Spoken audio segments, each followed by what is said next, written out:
मित्रांनो, आपल्या आईला घेऊन नाट्य स्पर्धांना जाणारी, घरात बाबांपासून ट्रॉफी आणि तिच्या नाटकाची बातमी लपवून ठेवणारी, बाबांपासून लपवून नाटक करणारी ती पुढे इतकी यशस्वी झाली की तिने कितीही प्रयत्न केले तरी तिचं यश झाकलं नाही.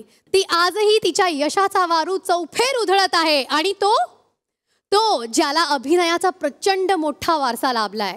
पण अभिनय असा वारशात मिळत नसतो, तो आत्मसात करावा लागतो. त्यासाठी कष्ट करावे लागतात, मेहनत घ्यावी लागते, हे त्याला माहीत होतं.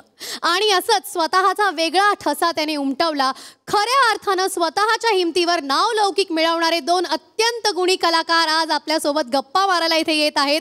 मी जोरदार टाळ्यांनी स्वागत करते अभिनय बेर्डे आणि निर्मिती सावंत यांचं.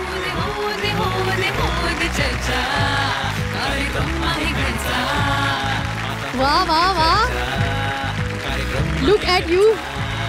आता हो दे चर्चा, कार्यक्रम आहे घरचा. आता हो